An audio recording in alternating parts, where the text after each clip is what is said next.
નમસ્કાર દર્શક મિત્રો, ગુજરાતી રસોડુમાં આપનું સ્વાગત છે। મારું નામ છે એકતા જામવેચા। આજે ફરી એક વખત નવી રેસીપી લઈને આવી છું, જેનું નામ છે ખારી। તો ચાલો એના ઇન્ગ્રીડિયન્ટ્સ જોઈ લઈએ। ખારી બનાવવા માટેના ઇન્ગ્રીડિયન્ટ્સ જોઈ લઈએ। મેંદો છે 300 ગ્રામ, 150 ગ્રામ ઘી છે, નમક છે, મોણ માટે ઘી છે અને 180 ml પાણી છે। ચિલ્ડ પાણી લેવાનું છે। તો ચાલો આપણે ખારી માટે લોટ બાંધવાની તૈયારી કરીએ।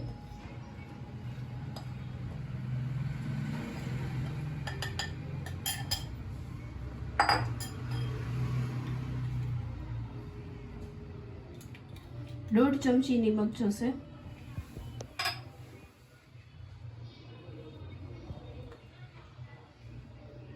2 ચમચી ઘી।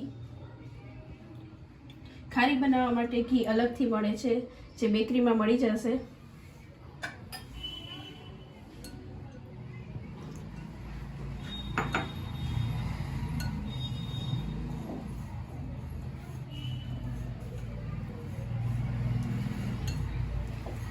પાણી એકદમ ઠંડુ જ લેવાનું છે।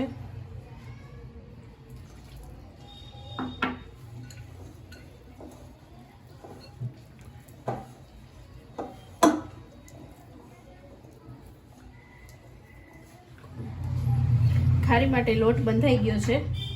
15 મિનિટ માટે આપણે એને રેસ્ટ આપશું। ભીનું કપડું ઢાંકીને રાખવાનું છે।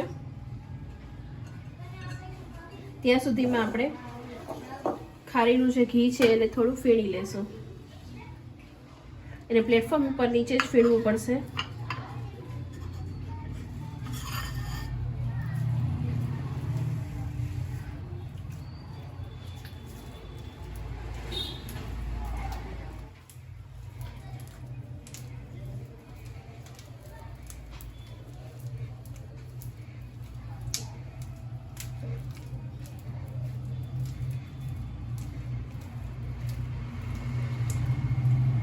આ ઘીને 10 મિનિટ ફેણવું પડે છે।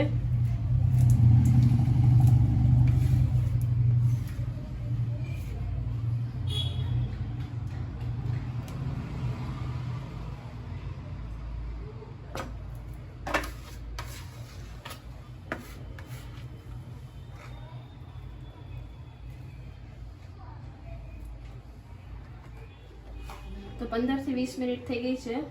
હવે આપણે ખારી માટે આ લોટ છે એ તૈયાર છે વણવા માટે।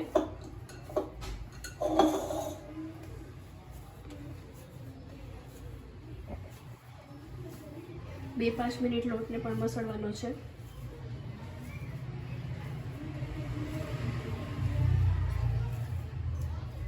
જોઈ શકો છો તમે લોટની કન્સિસ્ટન્સી કેવી છે।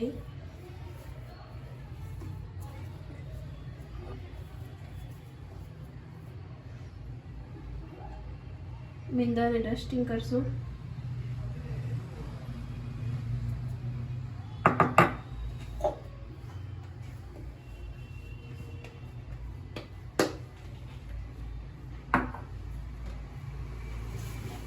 લંબચોરસ શેપમાં વણીશું।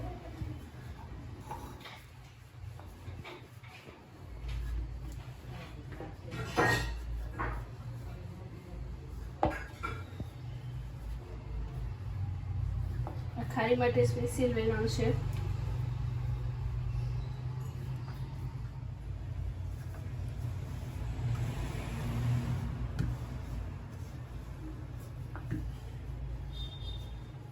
તો હવે આપણે આ પડ ઉપર ઘી લગાવીશું।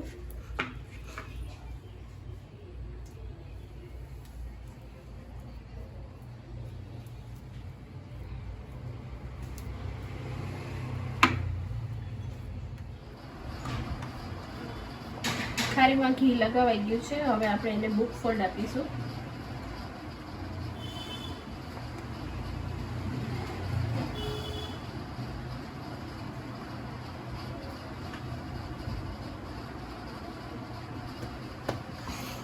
બુક ફોલ્ડ આપીએ છીએ ત્યારે પણ એક વખત ઘી લગાવવાનું છે એના પર।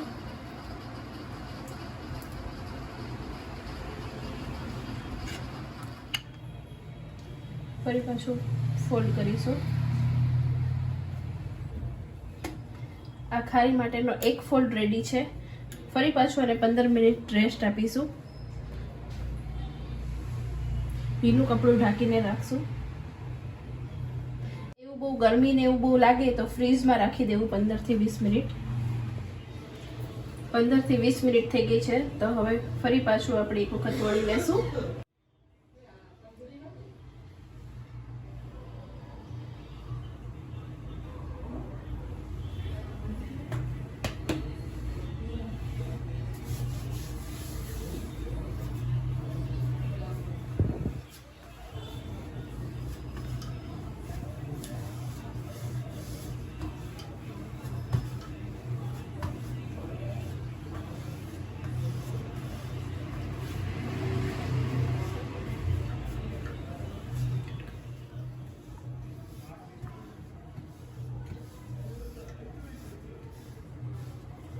ફરી એક વખત બુક ફોલ્ડ આપવાનો છે. આવી રીતે લંબચોરસ જ વણવાનું છે. હવે જે આ બુક ફોલ્ડ કરીએ છીએ એ ઘી વગરનો કરવાનો છે.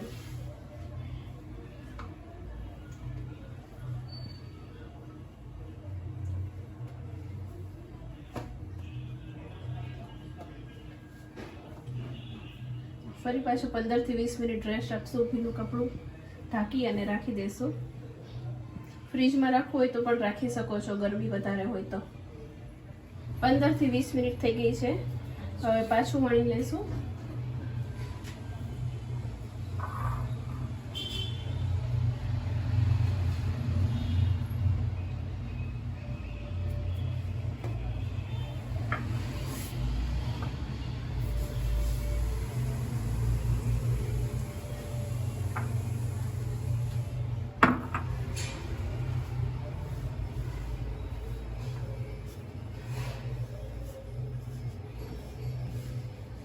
વણાઈ ગયું છે આપણું.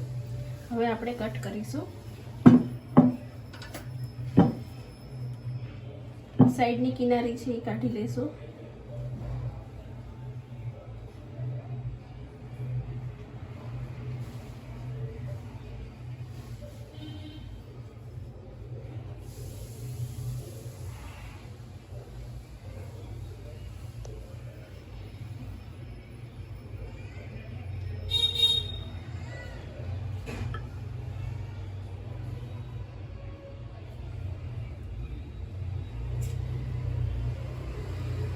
એક સરખો શેપ થઈ ગયો છે. હવે આપણે નાની મોટી જેવી સાઈઝ જોતી હોય એવી સાઈઝમાં કટ કરી લેશું.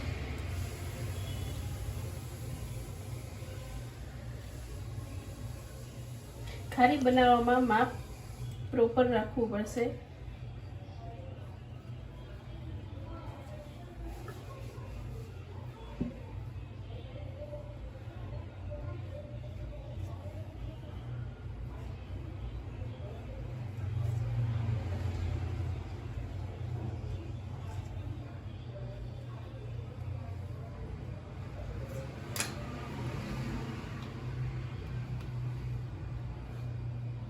હવે બેકિંગ ટ્રેમાં ગોઠવી લઈશું.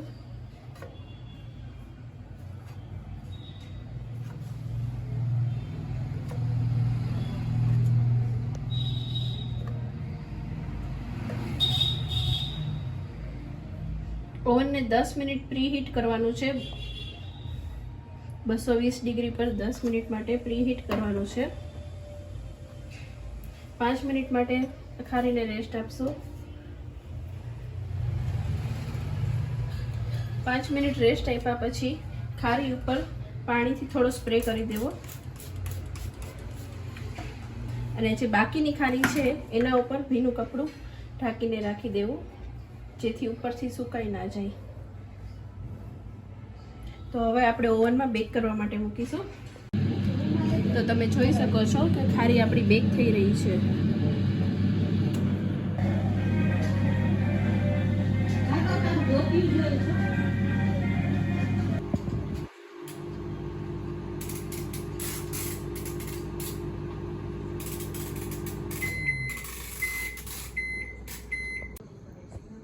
તો તમે જોઈ શકો છો આપણી ખારી તૈયાર છે, ફૂલીને સરસ. જુઓ,